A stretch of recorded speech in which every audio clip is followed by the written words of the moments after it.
الحمد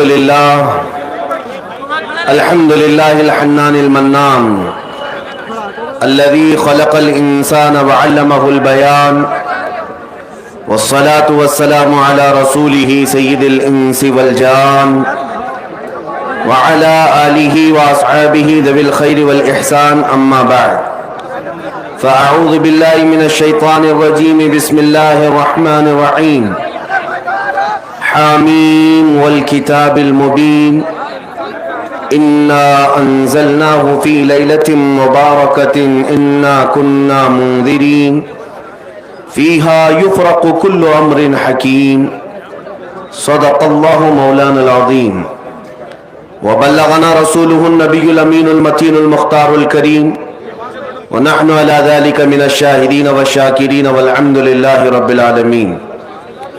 بارگاہ رسالت معاب صلی اللہ علیہ وسلم میں درود پاک کا ہدیہ پیش کریں.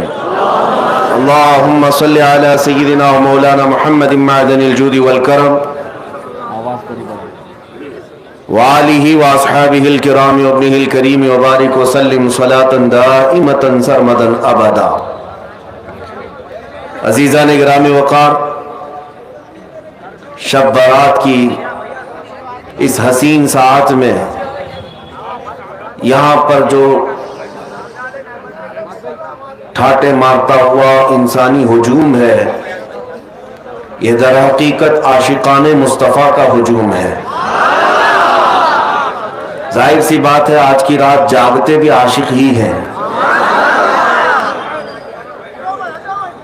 آج کی اس حسین شب میں کیا ہی بہترین موقع عنایت کیا رحمت عالم کمیٹی والوں نے کہ سارے ایک میدان میں جمع ہو کر اللہ اور اس کے رسول کا ذکر سن رہے ہیں، اور اللہ کی رحمت کاملہ سے یقین ہے کہ اس مجمع میں کوئی تو اس کا محبوب بندہ ہوگا جس کے صدقے اللہ ہم سب کی توبہ قبول کرے گا، اور ہماری حاضری ہمارے نجات کا ذریعہ بنے گی. میرے عزیزو، میں نے ایک بات محسوس کیا ہے. اکثر جلسوں میں ابھی جیسے ڈاکٹر صاحب بھی میرا تعارف کروا رہے تھے آپ کے سامنے، اللہ مجھے ان کے حسن ظن کے مطابق بنائے. جلسہ کسی اور خاص رات کے نام سے ہو یا کسی بزرگ کے عرس کے نام سے ہو، میں جتنے جلسوں میں شریک ہوتا ہوں اب تک میں نے یہ بات محسوس کی، کسی رات کا جلسہ ہو یا کسی بزرگ کے عرس کا جلسہ ہو، لیکن اس کے ساتھ یہ ٹائٹل ایڈ کر دیا جاتا ہے تحفظ ناموس رسالت. اور یہی ہماری زندگی کا شیوا ہے اور یہی ہماری زندگی کا دستور ہے. اس بات کی مجھے بڑی خوشی ہے کہ ہمارے ہاں کوئی بھی جلسہ ہو جائے لیکن وہ نام مصطفیٰ کے بغیر کمپلیٹ نہیں ہو سکتا.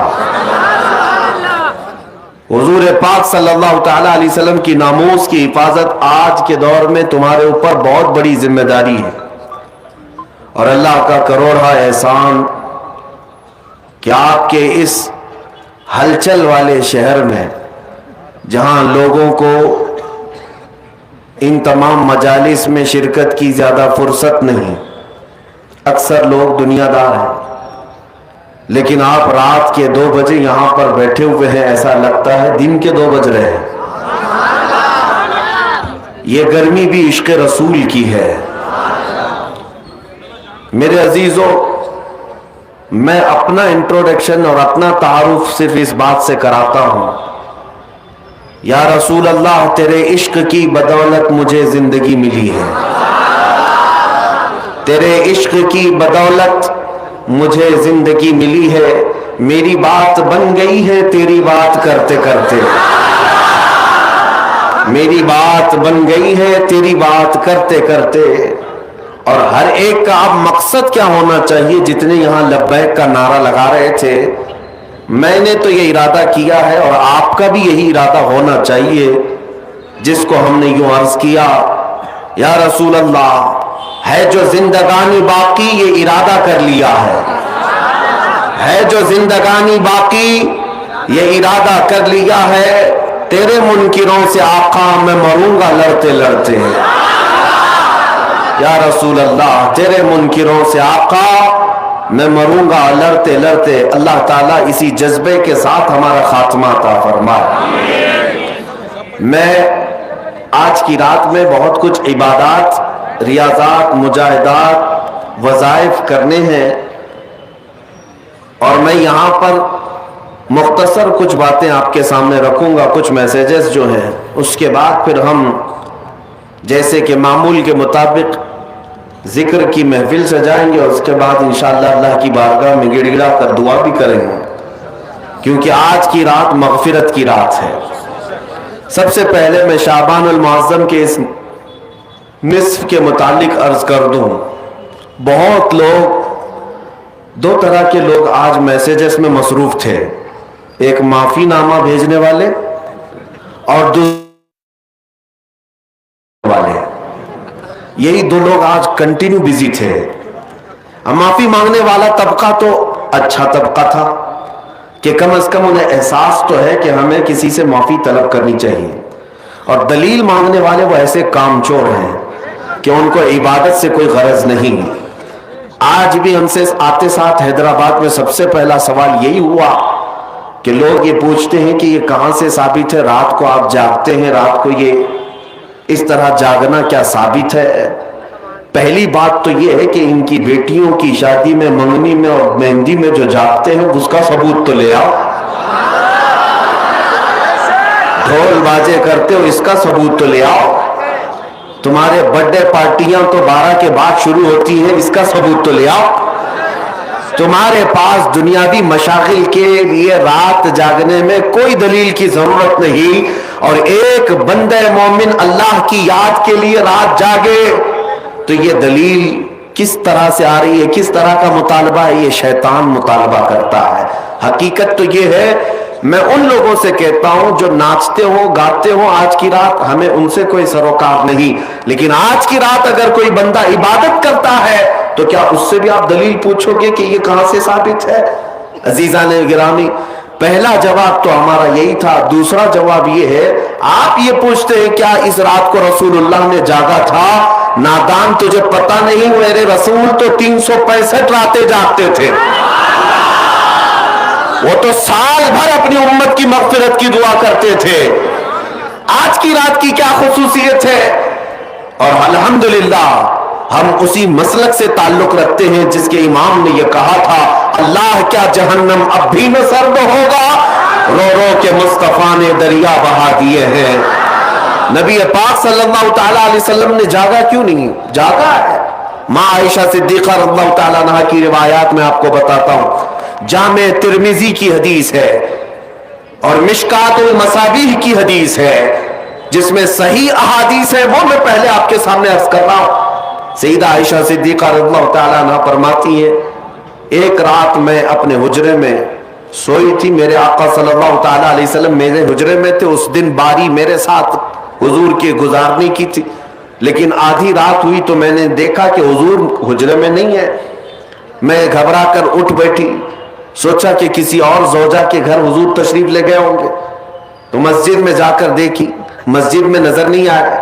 تو حضرت عائشہ کہتی ہیں کہ رات کی کئی پہر گزر چکے تھے، میں چلتی ہوئی باہر نکلی.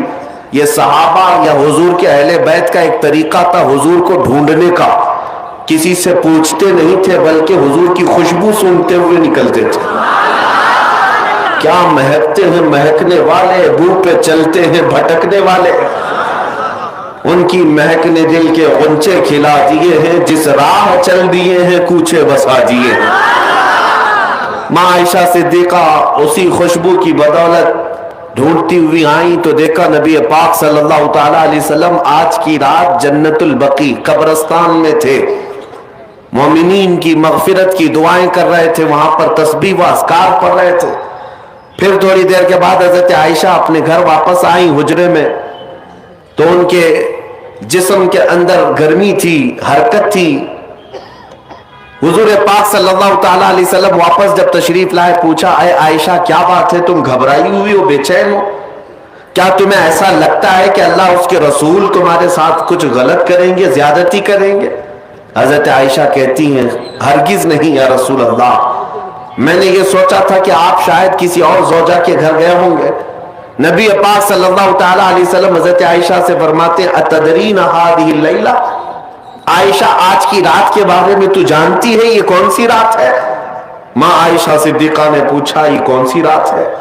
نبی پاک صلی اللہ تعالیٰ علیہ وسلم ارشاد فرماتے ہیں آج کی رات رب ذوالجلال آسمان اول پر نزول فرماتا ہے.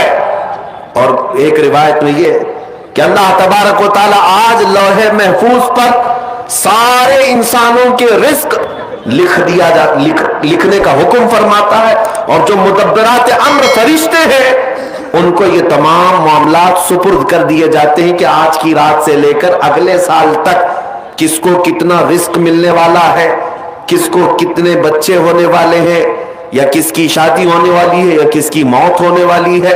یہ سب آج کی رات مدبرات امر جو فرشتے ہیں ملائکہ ہیں ان کے پاس بھیج دیا جاتا ہے.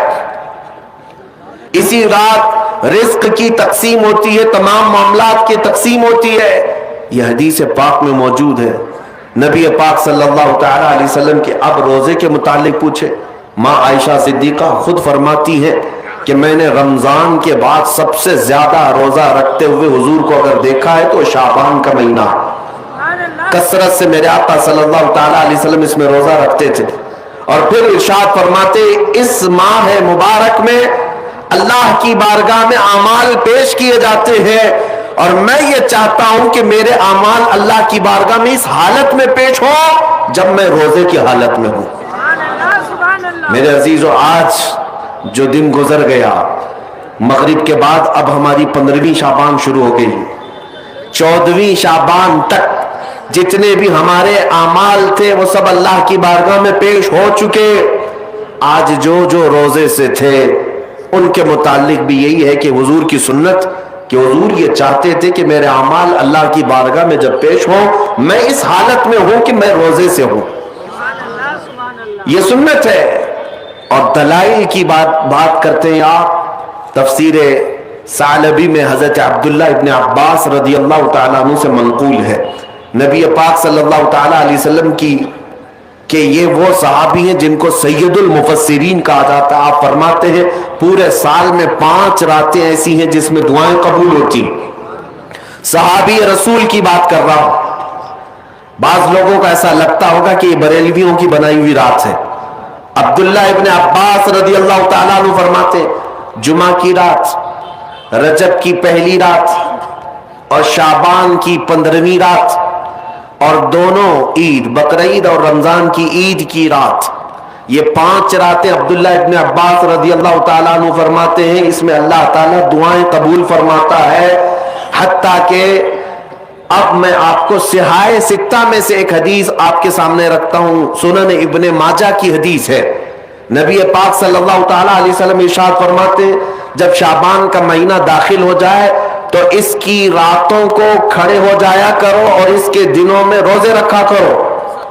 جس کو دلیل کی ضرورت ہے وہ ہم سے پوچھے. سنن ابن ماجہ کی حدیث, حضور پاک صلی اللہ علیہ وسلم نے ارشاد فرمایا اذا دخل شہر شعبان فقوموا لیلہا وصوموا نہارہا, جب شعبان کا مہینہ آ جائے تو اس کی راتوں میں قیام کرو اور اس کے دنوں میں روزے رکھو. اس میں خصوصیت تو نہیں ہے کوئی بھی, پورے شعبان کے لیے حضور نے فرمایا. بعض لوگ یہ کہتے ہیں کہ پھر اس کو 15 کو ہی خاص کیوں کرتے ہیں آپ, 15 کو ہی کیوں خاص کرتے ہیں؟ ان کو پہلا جواب تو یہ ہے میاں ٹھیک ہے ہم 15 کو خاص کرتے ہیں, آپ خاص مت کرو, پورا مہینہ رکھ لو, آپ پورا مہینہ رکھ لو, حضور کی سنت ہے. ان کو رکھنا بھی نہیں ہے اور کسی کو رکھنے دینا بھی نہیں ہے. یہ کام کس کا ہے؟ ابلیس لعین کا ہے, یہ شیطان مردود کا ہے. اسی لیے میرے عزیزوں دلائل بہت سارے ہیں. جامع ترمذی کی حدیث میں آپ کے سامنے عرض کر رہا تھا, اور تفسیر ساوی علی جلالین ایک روایت میں آپ کے سامنے پیش کرتا ہوں. شعبان کی عظمت کیا ہے سنیے. اس میں جو روایت ہے تفسیر ساوی میں فرماتے ہیں کہ رسول کریم صلی اللہ علیہ وسلم 13 شعبان کی رات کو کھڑے ہوئے. اور یہ مہینہ اسی لیے زیادہ افضل بھی ہے کہ یہ مہینہ میرے مصطفیٰ کا مہینہ ہے، اور یہ سرکار غوث پاک رضی اللہ تعالیٰ عنہ کا فرمان غنیت الطالبین میں ہے کہ شعبان کا مہینہ رسول اللہ کا مہینہ ہے، کثرت سے اس میں اپنے رسول کو یاد کرو۔ اب میں آپ کو بتا رہا ہوں جو روایت تفسیر الساوی میں ہے، 13ویں شعبان کو نبی پاک صلی اللہ علیہ وسلم رات میں کھڑے ہوئے اور کیا کیا توجہ، آج لوگ دلیل پوچھ رہے ہیں اپنے نبی کو یاد کرنے کے لیے۔ 13ویں شعبان کو میرے آقا کھڑے ہوئے اور رات بھر مولا کریم کی بارگاہ میں یہ عرض کرنے لگے، مولا میری امت کی بخشش میرے حوالے فرما دے۔ حضور نے 13ویں شعبان کو یہ دعا کی، جو روایت میں کہ اللہ تعالیٰ نے اجازت عطا کی کہ آپ کی 1/3 امت کی بخشش آپ کے حوالے، آپ شفاعت کر سکتے ہیں۔ 1/3 1/3 امت کی سفارش آپ کر سکتے ہیں۔ 14ویں رات کو پھر میرے آقا صلی اللہ علیہ وسلم کھڑے ہوئے، رات بھر عرض کرنے لگے، مولا میری امت کی شفاعت میرے حوالے کر دے، ان کی بخشش میرے حوالے کر دے۔ اللہ رب العزت نے 14ویں شعبان میں نبی پاک صلی اللہ تعالیٰ علیہ وسلم کو حکم فرمایا، 2/3 امت کی بخشش کی سفارش آپ کے حوالے ہے، 2/3 امت کی سفارش آپ کر سکتے ہیں۔ نبی پاک صلی اللہ تعالیٰ علیہ وسلم کیا اس پر بھی راضی تھے، بلکہ 15ویں شعبان کی رات آئی، یہ تیسری رات تھی، نبی پاک صلی اللہ علیہ وسلم پھر کھڑے ہوئے، اور آج کی رات کھڑے ہو کر نبی پاک صلی اللہ علیہ وسلم نے پھر وہی دعا کی، مولا میری بقیہ امت کی سفارش میرے حوالے فرما دے۔ آج کی رات رب ذوالجلال نے اپنی رحمت کے پورے دروازے کھول دیے،